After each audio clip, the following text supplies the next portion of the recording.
Mjambo ndugu mpenzi msikilizaji unayetusikiza kwenye chaneli yetu Kongo Yetu News TV. Kongo Yetu News TV ndio chaneli pekee na kuletea habari za ukweli tena za kuaminika. Letu sisi ni kukuletea yale yanayojiri nchini Jamhuri ya Demokrasia, bara letu la Afrika, hata ulimwengu wote kwa ujumla. Letu ni hilo, kama vile tumekuahidi kwamba tutakuwa tunakuletea habari ya yale yanayojiri huko nchini Jamhuri ya Demokrasia ya Kongo, bara letu hili la Afrika, hata ulimwengu wote kwa ujumla. Je, walitambua lako ni rahisi, ni kujiandikisha kwenye chaneli hii ili tunapotoa habari uwe wa kwanza kuzipata, kuzisoma na kuzisikiza. Naam, kama kawaida habari zetu tutazianzia huko nchini Jamhuri ya Demokrasia ya Kongo, bara letu hili, lakini sana tutaanzia Nord Kivu na Sud Kivu na Kongo yote kwa ujumla, yale ambao yanayoripotiwa kwenye uwanja wa mapambano, maoni ya wananchi, kinachoendelea, serikali inapanga nini, marebere wanapanga nini. Hayo yote na mengine mengi ndio tumekuandalia leo hii. Bila kuponda muda, acha tuingie kwenye taarifa zetu kamili. Leo hii ni tarehe 28 mwezi ni wa 5 mwaka ni Mei. Habari zetu acha tuzianzie huko Nord Kivu. Baada ya kuondolewa kinga bwana Joseph Kabila Kabange aliyekuwa rais mstaafu, na baada ya kutoa speech yake na kurudi mjini Goma, ambayo imethibitishwa na kundi hili la waasi wa M23 kupitia msemaji wa kijeshi bwana Kanale Willy Ngoma, amethibitisha kwamba Kabila yuko Goma. Kabila baada ya kuripotiwa kuwa ako Goma, ijapokuwa kuwepo kwake Goma imekuwa siri kwa kuwa hakuna mwandishi wa habari ambaye ameweza kupiga picha wala kuchukua video, kwa kuwa haikubaliwi kulingana na siasa yake bwana Kabila Kabange Josefu. Lakini ukweli ni kwamba yuko Goma, amejiunga na kundi hili la waasi wa M23 AFC kwa ujumla. Naam, Kabila inasemekana ya kwamba ameweza kudhuru maeneo ya Lumangabo.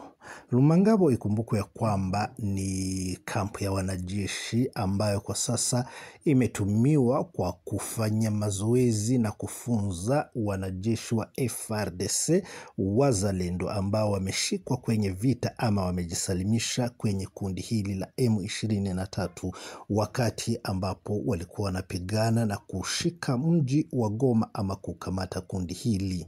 Wanajeshi wa FARDC wazalendo ambao wameweza kuweka silaha chini na kujisalimisha kwenye kundi hili la M23 wameweza kuchukuliwa wote na kupelekwa huko Rumangabo, ambapo wanafunzwa mengi mkiwemo mazoezi ya kijeshi, pia hata kuwafunza na kuwaweka ideology ama siasa ya chama cha AFC ili waweze kuwa wanajeshi wao na kuwa na nia moja, lengo moja na mstari mmoja.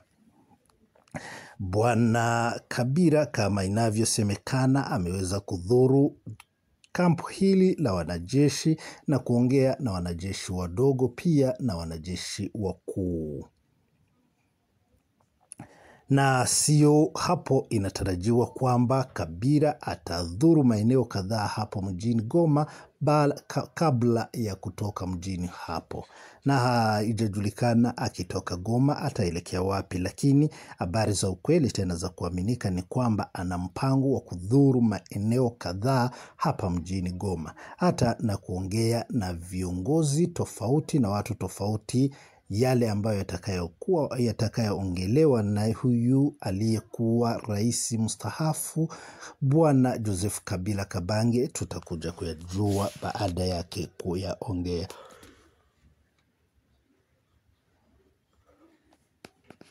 Kuna habari ambapo zinasema ya kwamba kuwa leo kuna neno atatangazia wanahabari ama waandishi wa habari. Kwa hivyo tunangojea na tunasubiri kile ambacho atakachokitamka.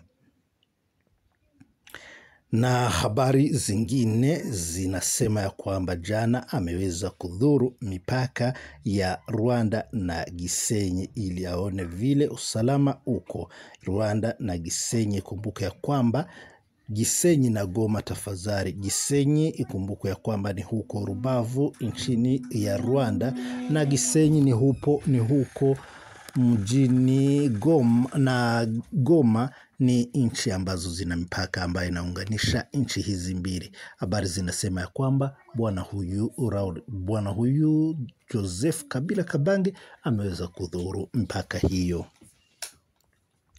Tukielekea Ruchuru, raia wa Ruchuru Nyiragongo wameshuhudia ya kwamba wameona gari nyingi ambazo zikipita ikionekana ya kwamba zilikuwa zinamusindikiza rais mstaafu Kabila Kabange. Kwa sasa Wakongo wengi wanashangazwa na kuwa ameiongoza nchi ya Jamhuri ya Demokrasia ya Kongo kwa miaka 18 na akikabiliana vikali na kundi la M23.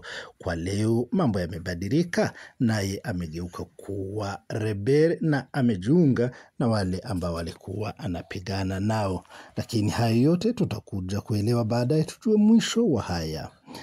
Habari zinasema alipofika huko Rumangabo ameweza kuongea na wanajeshi maneno kadhaa ambayo watu hawajajua kile alichoongea naye, lakini baadaye kitakuja kujulikana kama ilivyo. Huko Ruchuru, tukiwa huko Ruchuru, kumeweza kuripotiwa mapambano mnamo jana tarehe 24 mwezi huu wa 5 mwaka wa 2025. Maeneo yanayojulikana kama Muti na maeneo ya Mushia hata Bambo kumeweza kuripotiwa kuwa na mapambano makali, ambapo jeshi hili la kundi la M23 limeweza kukabiliana na jeshi la wazalendo pamoja na jeshi la taifa likiungwa mkono na jeshi la Burundi. Hapa kumeweza kuripotiwa mapambano makali, na habari kutoka huko zinasema ya kwamba wameweza kupigana maeneo hayo matatu. Kwa sasa hatujajua matokeo ya vita ya jana huko Bambo, Mushia na Mti, lakini tunaendelea kufuata. Baadaye katika habari zetu zingine tutakuja kujua ni nani aliyeweza kumtimua mwingine na kukamata maeneo kadhaa.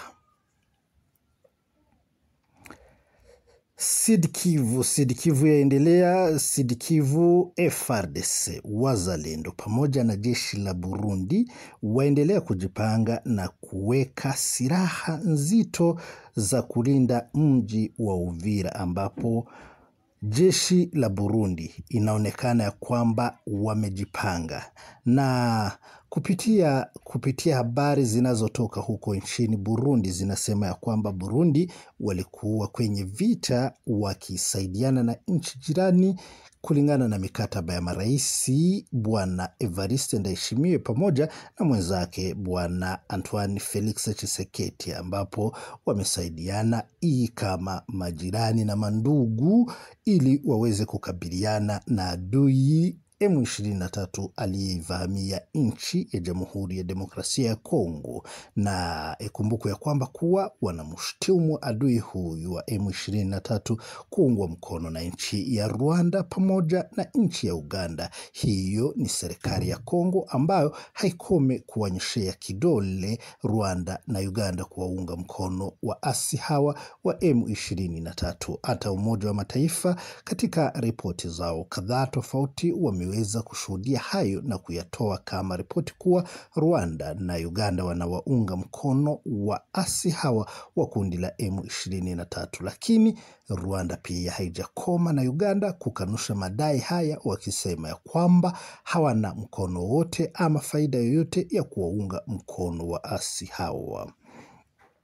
Burundi katika vita ambayo inapambana nayo na waasi hawa M23 ikiunga mkono nchi jirani ya Jamhuri ya Demokrasia ya Kongo, wametangaza kuwa sasa ndio wameweza kuingia kwa vita kabisa na kujitolea ili waweze kukabiliana na kundi hili. Ikumbukwe ya kwamba Burundi inaendelea kuweka wanajeshi wengi Uvira, Plaine de la Ruzizi na sana sana katika milima iliyokuwa huko Haut Plateau. Kwa nini wanaendelea kudeploy majeshi wake huko katika tarafa la Fizi, Uvira na Mwenga huko kwenye milima ya nyanja za juu?